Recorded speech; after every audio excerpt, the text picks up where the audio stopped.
I want to see the very, or I can,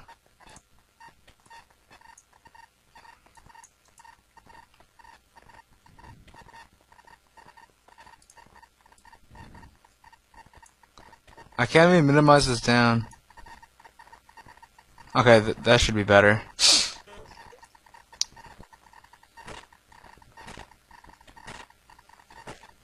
Okay, so this is the CLG versus TSM match, and what we have here is gonna be Trundle, Janna, Zillion, Ashe, and Teemo versus Irelia, Soraka, Malzahar, Caitlyn, and Nunu.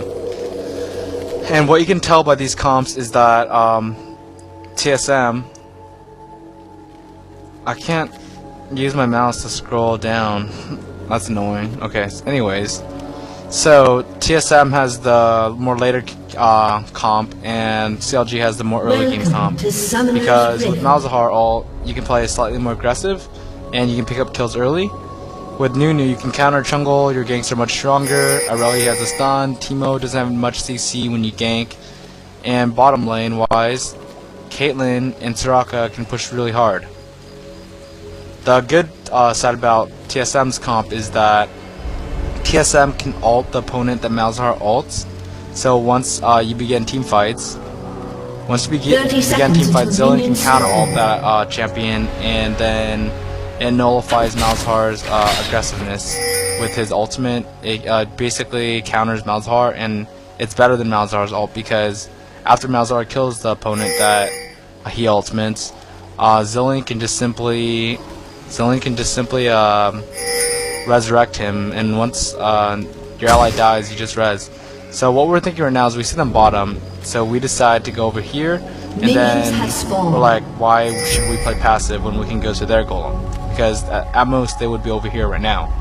So what we're trying to do is we're basically going to try to steal their golem, and we knew as fast as they can be is right here. So we're just waiting for our teammates to engage, and we see this Nunu, so we're going to go ahead and try to go on him and do as much damage as possible. So we try to do as much damage as possible to Nunu because he's very strong early game. If you weaken him early game, he will be behind. So now he has to go over these raids right here while we take their golem. And if you notice, there are bots, so their strategy bot is to try to push as fast as possible. Did you see Chaucer, how Chaucer even healed one of his creeps to try to push this faster, and which is kind of amusing to me. Or I hope he did that intentionally. Anyways, you can notice how Hotshot's pushing mid really hard. Their tactics are to push the creeps to the tower. So when the creeps go to the tower at level 1, it's very hard for a level 1 champion to CS that tower, meaning that you're going to miss out on a lot of gold with the tower. And that's exactly what they're doing here too. They're auto-attacking very hard. But remember, while they're auto-attacking, they are last hitting at the same time. So that's their strategy, is to auto-attack as much as possible and farm and push it to the tower. Notice how much damage this tower is taking. I'm using league replays, and this is going to show, but it's taking a lot of damage. And with Caitlyn Soraka, you can push because you have the pushing power. You have heal from Soraka, and this is very strong early game as long as they don't get bursted down. Soraka is very good if the enemy team cannot burst down, but once it goes towards late game, when Ashe gets really strong and Teemo gets really strong, Irelia, the engager on their team, will certainly just get bursted down.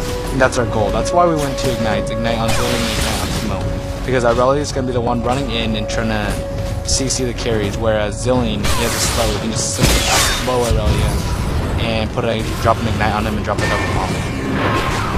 So you see here, Hotshot's doing the same tactic over and over. He's trying to push these creeps to tower to basically make me miss CS, and that's working pretty well. If you notice right here, the CS is 11 to 18, so he's at a 7 CS difference. That's a wave in one creep, and that's just huge, one creep. So it's a whole wave in one creep that I'm under him. But the bad side about it is pushing really hard is that you run out of mana and your laning dominance becomes really weak because you have hardly any mana. Notice his mana, he only has enough for one spell. Whereas if you look at my mana, I have 600 mana. You can just spam bombs on him for a very, very long time. And I also have the 2 pots as well. Whereas, let's see, Hotshot started with the Doran's Ring. So my lane sustainability is much stronger than Malzahar's. Especially Malzahar doesn't have any mana because he's on creeps.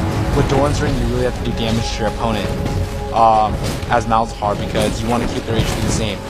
I have 2 potions on him, so an effective HP of 400 over, which means that I'm gonna be able to send him back to base before he sends me back to base with his Doran's Ring start. And generally, going Doran's Ring first, there's upsides and downsides to it. So you can see over here, Trundle's trying to gank, and he jukes the clear points. He runs down, so Double F thinks he goes right, and he comes back, and he makes Double F burn Ghost, just simply like that. So you notice that slow play he did. He ran back down, then he ran straight up to juke Double F, and it resulted in making him burn Ghost. But the thing was, he actually did not have to burn Ghost because he just stunned Trundle. Now Trundle's gonna go back in. He did another juke. He went up, he went down, he went up. Now he's gonna try to go up one more time and go for a gank. And let's see if he can do it. So he's just waiting here, and I think he should have just went in to lower them. But the thing is, he really can't play aggressive on him because notice how he decided not to go. This whole wave right here was running forward, and if Teemo ran forward, this whole wave would have been attacking Teemo, and it would have been attacking Trundle as well. So that was a downside to running up there, and that was a good choice on his part. He didn't want to lower his HP, he just went back in the jungle and the farm. And the farm was high HP. Nunu's known counter jungler, so what that means is he could be ganking Trundle at any time. That was a good choice on Oddlin's part because he's like, alright, if I gank him, I'm gonna lose a lot of HP. It's not worth it because I probably won't be able to kill him. And right here, middle, it's just a farm off war. Bottom, they're continuing to push, and that's their goal right now. It's just push. Because with Soraka, they have the early advantage, especially with the level 1 advantage. They pushed all these creeps to the tower, and if you notice the CS difference, it's 24 to 30, 1 to 3. So, I mean, they have like around a 7 CS lead. Let's look at middle now. So Hotshot is 31 CS and I have 32 CS. At level 1 I was at level 3 I was at an 8 CS deficit. So what that means is Hotshot is actually missing a lot of CS, so that's a really bad play on his part. But the thing is, when I went back to heal, I'm speeding myself up over here. And so what he's trying to do is he's trying to push a whole entire wave to get back to tower. That's working because I'm missing a couple CS here and there. He's now 4 CS ahead. Look at top. You go ahead and look at top. Teemo finally at 6. He's at 36 to 30. So Rain Man is ahead, but you have to remember, as soon as Irelia hits 6, the CS difference will go into Irelia's favor, just because of the matchup. But the thing is, even though Irelia has more lane sustainability than Teemo, Teemo can never be killed by Irelia, whereas Irelia could die to Teemo. Unless Nunu ganks, of course. But the thing is, Irelia would just dash and stun on him, and his auto attacks with W, his true damage attack, doesn't hit because Teemo can just keep lying. So you notice right here, they're just continuing pushing tower. And notice how this tower says 24 HP is not actually 24 HP because of the league replays bugged out. It's probably around like maybe 1500 right now, so it's almost half. So they're doing a really good job. They're not even trying to zone them. They're just constantly pushing. Chaucer's healing these creeps. You notice, like, he's straight up healing these creeps. Like, all right, our goal is to push. Just keep pushing. Because once these CS go to tower, that means if they try to CS at tower, Caitlyn can shoot Qs at them and harass them while doing that. Notice how so on TSM right now, they're just constantly controlling Golem. This is gonna be the second Golem that they're gonna take from Nunu. They hit the Claire, but the thing is, Nunu is taking over mid. And why is Nunu taking over mid? Because Hotshot bought terrible items, so he got sent back to base by me again, and Nunu has to take mid. Therefore, his goal left alone. So that was really bad timing on Hotshot to go heal because we took the golem at 8 minutes. He should have went heal sooner, or should have healed later, just to prevent that golem. But it was just a bad decision on their part. Now that Rayman has golem, he can straight up put mushrooms over here. The reason why Double F has more CS than Rain Man is because Rain Man actually went to get Golem, and since he got Golem, he missed out on CS. So that's the only reason why Rain Man's down on CS at this point right now. And if you look at middle, it's 49 CS and 44. So the CS difference isn't huge. It's a 5 CS, but I'm level 8 and Malzahar is level 6. What that means is Malzahar's getting outlaned heavily. He's getting outlaned heavily because he just made poor decisions on Malzahar. So, Malzahar has the potential to kill Zilean, whereas Zilean never has the potential to kill Malzahar. So what that means is Malzahar has the advantage on Zilean in the laning phase. However, he's not playing up to par. And now if you look at bottom lane is losing. Why is bottom lane losing? They're losing because of their early level 1. Because Caitlyn and Soraka are trying to take every advantage possible. They push the 2 waves up here, and they lost out a whole wave of EXP, making them higher level 6 already. With his ultimate, it's a lot of pressure until they actually hit level 6. And not only that, but a higher level Soraka and higher level damage tower, because Soraka gets really strong up to level 9, then he starts to get weaker later, because the longer the game goes, the more burst damage the solo lanes are going to get. Whereas Soraka, she's mainly support, she has 7 CS. She's not going to have much AP later, so her heals aren't going to do as much. And what that means is they have 1 engager and basically a buffer. So what that means is Doublelift's going to run in, and Soraka's only going to heal Doublelift. And if you drop an Ignite and Doublelift, her low level heals without AP will not do much at all. So you look at top, it's just a farm war. CS difference isn't too much. It's 11 CS deficit, but it's accurate because he went over to take Golem. Golem is a buff, even though Golem doesn't give as much gold as 10 CS. You have to think about it that way. What can you do with Golem? And Nunu can do a lot of Golem because he has a lot more sustainability to game, and he just spams spells. The CDR too, it's really strong. Giving on Malzahar or Nunu would have been really great. So our TSM's objective was to control Golem the whole game and stop Nunu from ganking and counter jungling, and that's working because Nunu has been sent mid. And when Nunu is sent mid because Malzahar fails, Malzahar has to go heal. Nunu takes over mid.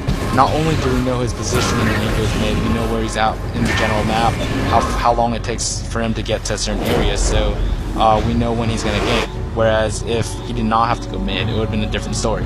So notice how Soraka is going up here to heal him, and this is because of Aurelia leaves the lane. It's a free tower for Teemo because Teemo has so much lane DPS. So you can see Nunu here trailing bottom, and he's just so behind. He bought 2 gold items to catch up, but with the 2 gold items to catch up, he doesn't have boots, and without boots, Nunu is very weak ganking. Down here, it's 58 CS to 79, so bottom's losing really big, and it's just the matchup that wins. Soraka and Caitlyn just definitely beat Janna and Ashe. We noticed they've both been CSing pretty well, and all Janna and Ashe has to do, or all Janna and Ashe has to do, is survive, because all they can do is farm a tower. Soraka and Caitlyn can just spam all day and constantly push the towers. That tower's at 700 HP, and their tower has been untouched at probably 2550 HP. So you notice up here, it's just a farm war, 96 CS, 74, nothing's really happening, and I'm gonna fast forward this just a little bit because nothing's happening. So, okay, there we go. Since I have the Catalyst and he just has a health crystal with Doran's Ring, I'm really just taking advantage of the Catalyst. His HP definitely isn't full. He's playing very passive, which means his HP is probably at a third or half even. So with the Catalyst advantage, I'm just playing really aggressive, and I know for a fact that Nunu cannot kill me. Nunu cannot kill me because I have an ultimate, I have a flash, and it's just not possible. So you see here, Trundle just clicked me and his HP goes at half. Okay. And up top, since Aurelia is at that point now where you can kill her, but she can play aggressive on you, it's actually going to be pretty tough for Teemo until later where he has the damage. But the thing is, Aurelia has more lane sustainability, but her pushing power is not strong at all. Teemo's pushing power, however, is if Aurelia leaves the lane, this tower's gonna die. If Teemo leaves the lane, he's gonna have to leave a lane for a goddamn long time for Aurelia to kill his tower. So that's the upside of top. Aurelia always has a chance to die if she has to stay in lane. If she doesn't stay in lane, she will lose the tower. And again, Automon is very flawless. He just goes here right when Golem spawns, goes and gets a Golem. Again, at the exact time, Malzahar is sent back to base where Nunu has to take mid.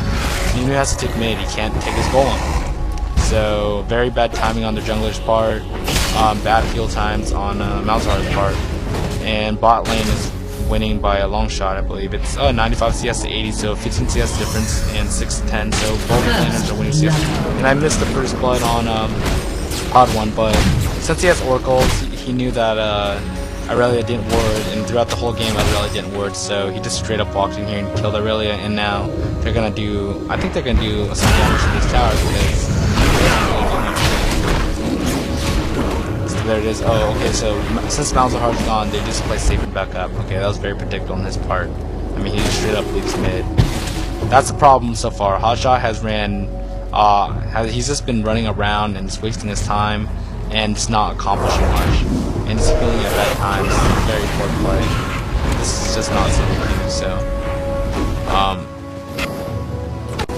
Anyways, so this is just lane matchup. They're always farming at the tower. They just can't stop pushes. And the thing is that Soraka, since the other lanes are losing, Soraka has to run middle. He has to run top to heal them, and eventually this Caitlyn's just gonna get outlaned now because it's 2v1 bottom. So they're just gonna play. Soraka actually appears back at the right timing, and that was really clutch on Soraka disappearing there at the correct time. And they basically practically saved Caitlyn almost. But Caitlyn does have Ghost Flash, I believe, so she wouldn't have died. And now he finally has a Catalyst, but was it worth it to buy that Doran's Ring first if you're gonna go Catalyst anyways? Generally, if you buy a Doran's Ring on Malzahar, you never want to buy Catalyst ever, because you're already investing so much gold into that AP and extra HP survivability. You want to go damage because you have mana regenerate. Going Catalyst means you want a lane sustainability build, and going Doran's Ring means you want a high damage build, high strong ganking damage, and the mid game. And that's really good at Malzahar. Malzahar's strong throughout early game, mid game, and late game, and it's just preference of how strong do you want to be, and that's the way you go. You can either go free Doran's Ring and the Death Cap and have a bunch of AP and damage and mana regen, or you can just go Catalyst for this survivability and sustainability. And notice how this tower is just whittling them slowly but steadily, and Irelia hasn't really touched this tower yet. That's the advantage in this lane. Irelia can play it longer. The thing is that once it gets to a certain point, Irelia can do anything, because notice how Rainbow should have won Wit's End, and Irelia is not going to the lane much longer because of mana burn. So it's very, very smart on Rainman's part. I would never thought of that. Oh wow, the patch changed. Now it says Magic Resist, but this was actually pre-patch. So pre-patch means it was actually 42 mana instead of that Magic Resist buff. Or I would call it a nerf. They like completely destroyed this item. But I did not even notice in the match, but Wit's End is this complete counter to Irelia in lane, so Rainman is completely genius for actually going Wit's End. It's just so smart. Like, because he went Wit's End, Irelia can't stay in lane forever and just spam her kill on creeps. This is so smart. So now you see here, Malzahar is this bottom, and he's blue pulling at max HP, max mana. Why? He's pulling at max HP, max mana, and he's gonna cost his team like so much damage on this tower. And Irelia has to go mid to save this tower. That's because Hotshot went back to base at max HP, max mana to smoke Irelia go middle, and that just wasn't wise, because as soon as we saw Irelia middle, we're like, okay, Rainman, push top, push top, push top. And they're just gonna lose this tower. This HP is not accurate, but I'm pretty sure it's gonna die. So just bad play again, healing at max HP to buy probably, what do you buy? He went back to base to buy a word and a ability power staff to give up the whole entire tower. I don't know if that's worth it. So you see here, it's just the same still, but now once it reaches a certain point, Soraka and Caitlyn can't hit the tower anymore. Notice how this tower has been a 714 HP for the last like 3-4 minutes. Once it hits a certain point, Soraka and Caitlyn just can't straight up run to this tower anymore and hit it, because there's so much threat now. Once Ashe gets enough damage, she's always gonna have threat, and they just can't run up here, so they're gonna have to whittle their HP down, and Caitlyn just ulted Ashe to lower his HP down, which is very wise, because after a certain amount of time, of course you're gonna take this tower, unless top interferes. Okay, there you go. So Trundle just goes back to base. He just heals up. He's gonna buy, I believe, Wriggles and go into Murktreads. And now, I think with this Ruby Crystal, he's gonna go straight for Fuzz Mallet. I go with Mana Crystal to have more lane dominance and spamability. And now I ult last minute. We didn't play aggressive on this Aurelia, but Soraka shows up, so we just decided to back up. And I was really glad that Nunu actually finished me off with that snowball, or I would have been sent back to base. So Golem's about to respawn once again, and the thing is he's just gonna set up for it by dropping mushrooms. So the thing with Teemo is he's very strong mid game because he can control buffs. Notice how he just has mushrooms here, mushrooms here, mushrooms here. And it's so powerful. So the third time they actually caught on and tried to take that, but it was just too late. And if they would have focused Nunu at that point, it was just lost immediately. Malzahar would just ulted him. There was a 4v3 over here, but we have to kill him, so there you go. And Nunu's at half, Soraka's at full, and it's just 2 solos and a strong bundler versus 2. So we're gonna just take this goal and test it again. And the reason why we won that fight was because of Teemo. Teemo offers such strong map dominance because of his mushrooms. Notice how Hotshot just flashed over here and he just got demolished by those mushrooms over here. And what those mushrooms do is they just give you complete control of this blue buff. Whereas if we decide to take the red buff, it would just be a fair fight. But with Teemo over here, they absolutely need an Oracles to fight over here. And if you think about it, even if they have an Oracles, would they want to risk a fight here to make them lose Oracles? Because we don't need Oracles, and they have Oracles to stop these mushrooms. Or we got Oracles of course afterwards, but are they gonna be able to pop mushrooms while in a fight? That's the question. In a fight, you're never gonna be like, oh, there's a mushroom there, let's hit it while he ults me. No, that's not gonna happen. So what that means is, if you pick a Teemo, you should be controlling Golem 100% of the time, and that's the key to winning this match for us. And that's how we won, I believe. So here it is. Caitlyn pushing.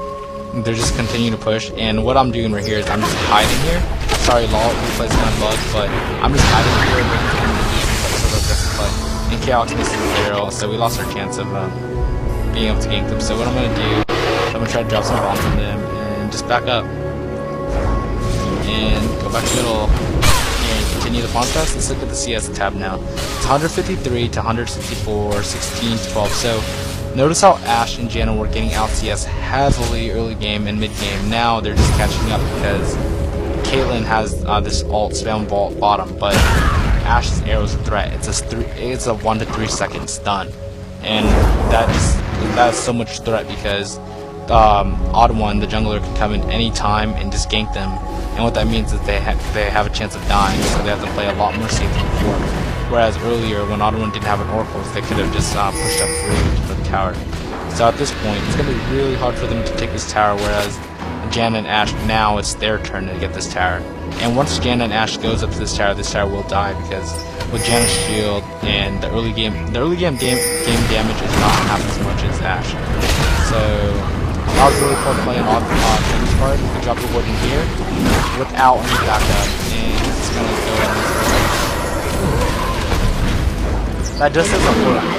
The reason why, okay, so actually Hotshot's about to die here, but the reason why Trundle can just straight up walk into here and drop a ward is because of Rain Man's mushrooms that's protecting him.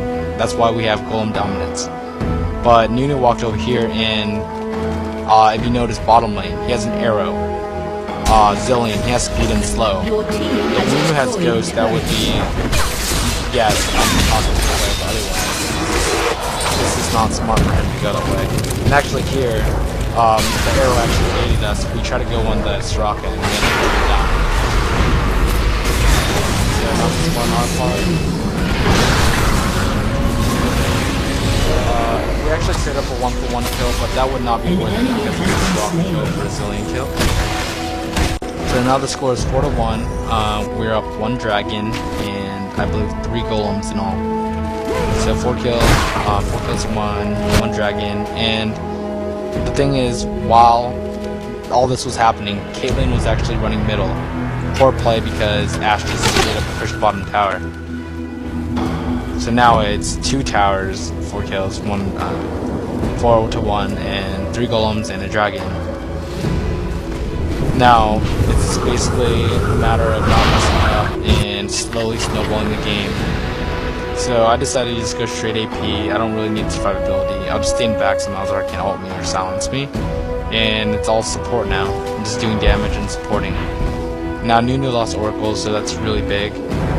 And I believe Hajin's about to die here. An enemy has been slain. He doesn't even ult him. I think Rainman gets away with the full, or I don't even know, because of league replays, but this is just it's 5-1 now.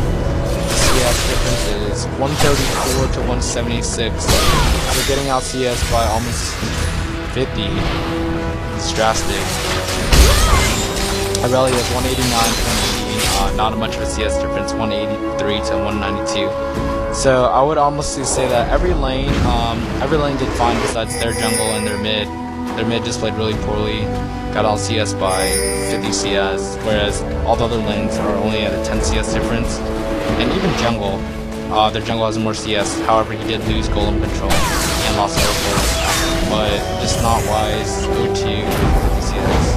And I would probably say that played a really big part in CLG losing this match. You just can't lose lanes anymore. Like, once it gets competitive play, it's very basic. You learn how to lane against a certain opponent and you just play standard and play the matchup. And what TSM is doing right now is we're just doing the rinse and repeat strategy. We control Golem, control Dragon, and make sure our towers don't die. And that's what we set for this match. And coming in this match, we expected to go about game in late game, but it seemed like we were able to just take advantage of early game of their coordination and just win early game. And if you notice the chat log, look at Odd One. So every single time he puts a buff, he types it in chat. And so our timing is flawless because of this. So what you want to do is, if you're trying to play jungler and trying to become like Odd One, Tarzan, what you can do is just type it in chat. Well, it's not hard, you don't have to remember in your mind, you just straight up type in chat, Dragon died here, or respawn here, Dragon died here, respawn here, they're blue, they're blue, they're blue. And it just helps us walk over here as a team and get coordinated, get ready to steal their blue buff. And that's just one of the key components of being a competitive match is you take care of towers, you take care of Golem, or not even Golem specifically. You can take care of red too, but the thing is that we have such a big advantage on blue with these mushrooms that we just decided to take blue. If somehow miraculously we had Teemo mushrooms in here all over the place, we're like, okay, let's take red, but that was never the case. It would be like a 5v fight here, whereas this is like a 10v fight with the mushrooms. And that's just, we're just taking advantage of what we have.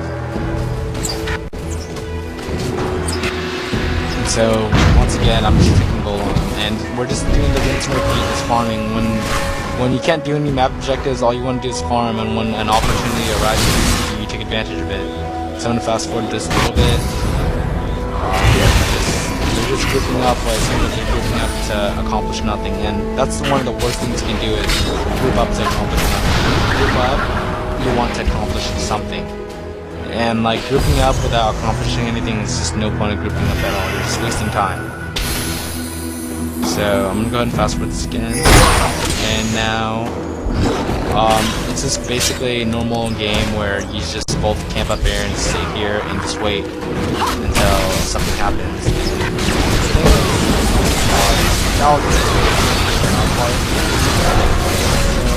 Notice how that fight happened. Irelia went there first before our team was all back here. And what happens when we knock her down to 25% before our team can get up here? So we're just backing up now, and we're having our AD stay back, whereas he has ult, so he can auto-attack as much as he wants. And very poor choice on the Malzahar, ulting the Trundle with 2,000 HP and a Negatron hook. Very poor play on the Blitzcrank for finishing up the team that had like a 2-second common leadership. It's bad playing. Wow, he actually dies due to the never mind. Okay, so I don't even know why he was hitting him while that thing was off. Like my ult ran out anyway, so that was a waste of DPS. And then it's just has been slain. It's a, let's see, 2-to-1 trade. So 2-to-1 trade on our part, and then they lose both their solos, so that's really big. So we killed 2 of their solos, and they killed 1 of ours, so we definitely won that fight, and that would go in our favor. and we all decided to heal really fast because the thing is I decided to heal because there's this wave's pushing me to send someone back here, whereas when people respawn, we always want control on Baron. And since we have these mushrooms, that's good enough. So I go heal, and we all go heal one at a time. We all coordinate to heal one at a time, so they would never have a chance of doing Baron. So we let people on the map to farm and maximize our farm, and we have one person heal at a time. So if they all heal up and decide to do Baron, some of us will be full HP to just poke at them and stop them from doing Baron.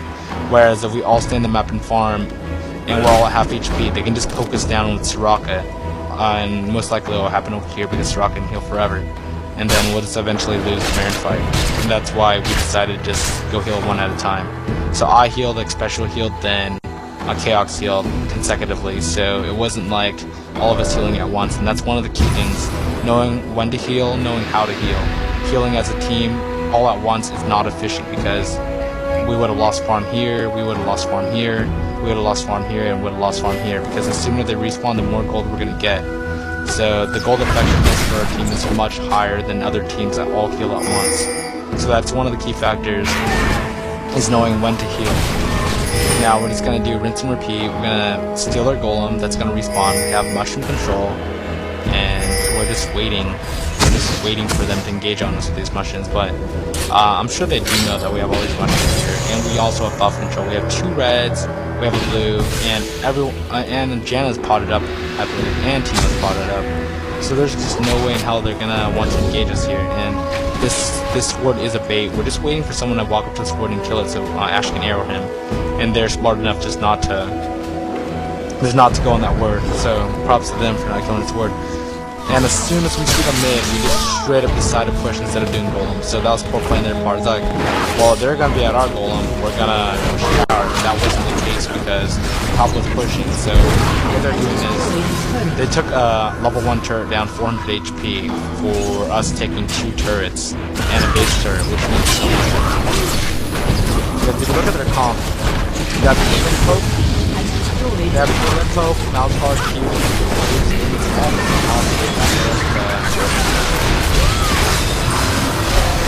it's almost impossible for us to just basically go into their base. So, right here, after shooting this turret, is really, really big or bad play on their part. So, notice here how Malzahar once again ults Trundle, but like, what's the point of ulting Trundle when they have a zillion ult? Once you just kill someone else really fast, and then lower their deeps. If they were just to focus Teemo, focus Ash, our team would have so much less DPS than a Trundle just running around. Look at the Trundle, he's ulted, and he's not even using them. So, like, really, what is the point of actually ulting the Trundle and killing the Trundle through an ult when you can kill a Squishy through the whole Malzahar ult? This doesn't make sense to me. So we'll have to play this again. It was actually a 2-for-1, so that exchange we lost. However, we did get a base turret, so we were victorious in that exchange. And the thing is, Rayman can actually steal this golem because of all these mushrooms here. So Malzahar is just gonna run into it, hit a mushroom, and just back off. Wow, they don't even hit the mushroom; they just back off because they notice everything. Okay, so there you go. And then we're just trying to pick someone off, but we decided to go the safer route and just go heal and kill up. Pick up that word and go heal. So every word matters on just picking up gold, trying to get ahead slowly at a time. I'm gonna fast forward this a little bit. So we're back at middle. Chaucer gets caught with an arrow. My bad, I missed that arrow, but he just straight up arrows him, and Chaucer actually flashes into that arrow. The arrow's straight, he was here, he flashes back into that arrow. And Caitlyn's actually a half, so what we can do is we can just straight up push, and it was a good idea that we should push top actually, so I'm going to fast forward this a little bit more. And we decided to go heal because Rayman isn't full mana, and we decided that was a bad decision. We want to play it safe, 100% victory rather than just going in here and having a chance to lose. So what we did was we're like, alright, everyone has a lot of gold right now, we got a lot of kills, we should just go back and buy and just push. So they all group up over here, try to play. But the thing is that we don't have everyone here, so we're not really showing ourselves. We're just poking behind here, so they don't know exactly how many numbers we have. And what that did was it just scared them off, and they could have engaged 4v5. Either or, they chose to run away because we were so much stronger. We see an opportunity to push this tower because they weren't all here, but they show up. So we do a little damage to this tower, and we sit here for a little bit. And that was bad play on our part because our absolute goal should be to go top instantly. And we're just beating it around the bush. We're just waiting here and doing nothing. Well, whereas we should just straight up go over here. Fast forward this, we just run over here, and we're just gonna push this. And this is gonna be another fight. They're gonna have to defend this inhibitor now. And I think that the reason why they lost such a big advantage in this game was because they lost this turret and this turret for just going middle and doing, what, 1,000 damage to this turret. I mean, is 1,000 damage even worth it? And so, we're here, we just go kill this ward, but Rayman's getting this Baron for no reason. He actually thought we were gonna do it. So we just back up because they're all over here, and we just decide to back up. And after clearing the wards, we're just gonna straight up push now. So we try to harass them a little bit, and we noticed there's so many picks bottom, so we're like, okay, let's not have any chance to lose unless it's take it slowly, because our main objective is to pull this a late game, so there's no point in engaging when we aren't comfortable. So what we're doing is just farming every bit of creep, taking golem, and we noticed that they're doing golems, doing Baron, so that's why they sent me down here, because I have constant speed. I can just constantly speed to the fight, and they just back up right in time before I get there, so it was really good on their part. And oh god, I missed that, but GG gets arrowed by Ash, and they just get caught there. So what happened over here was GG got arrowed by Ash, and it just resulted in people. So after losing 3 people, we were able to just push the leader. And what we should have done over here is, instead of backing off, we had 30 seconds, we could have actually just thrown it. Instead, we played it safe, and instead of we just played safe and get Baron, but I think that it was really possible for us to throw that we won as well, so I don't know. I mean, playing it safe is always good, because if we don't make mistakes, we're just basically so we take Baron, but we hit bottom, but the thing is, what are you gonna do with the Soraka Nunu? And Soraka Nunu ran all the way from base, all the way to this tower, to actually finally realize that, oh, we're Soraka Nunu, how are we gonna possibly damage this tower? Oh wait, okay, we can't damage this tower, let's go back to blue. And Chaos tries to steal the blue by shooting, that is obviously. So we have Baron now, people are potting up, and this is gonna be an all-in fight bottom now. The reason why we're gonna go bottom is because bottom is so much easier to push than mid, because mid has this just small choke point where you have to either engage on them or not, whereas bottom you can go around them, you can stay in this bush to poke.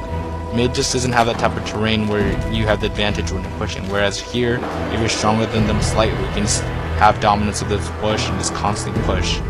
That's what we're gonna do. Fast forward this a little bit, and fast forward a little bit, and notice how we're just gonna straight up poke them. I'm gonna have Trundle stand in front of me to tank, just have my Banshees, and what that does is if they come to the rush, I'll have my Banshees save the Malzahar's ult in case she tries to engage on me. And I have this push advantage, so I'm just gonna try to grab on them, and that's what's gonna zone them out, send them, and stop them from engaging on the tower. Now, we're gonna actually wait for here, so as soon as they send us over here, we're like, okay, go to the tower as fast as possible. And that was a poor decision on their part, because as soon as they came from back from Nexus to their inhibitor, they just straight up lost that whole Nexus here, and then we go ahead and spin on this fight. Irelia goes in the fight, and all immediate basically drop the ignite on her. Soraka's gonna try to heal, and it just doesn't do enough. And Janna at this point is not very viable, so I mean not the word viable, but it's not great, so I'm just gonna leave him to die and save my ult for Ash. So I'm gonna go ahead and slow this down a little bit more. Okay, so notice how the fight happens, and the positioning of our fights is the carries coming back and support and whatever on on the front. After Malzahar ults, I'm free to do whatever I want. If they focus me, I'll just back up. And the objective is, when you're playing any sort of support caster, your goal is to take as much damage as possible without dying and doing your job. Because if you take damage, your carries aren't taking damage. And when your carries are full life, they're a much bigger threat than being a low HP carry. So I'm going to go ahead and play this again. And they're going to just engage on this again. And right here, Janet. The funny thing is, Ashe is full HP and Janet is like, okay, I'm just going to suicide. Because Janet didn't expect to die right there. She just tanked that, ult for inmate. And that would be game. Rampage. And so there you go. That's how that's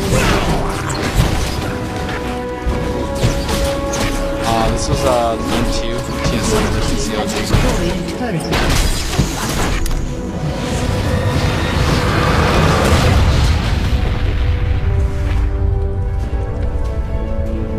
Victory!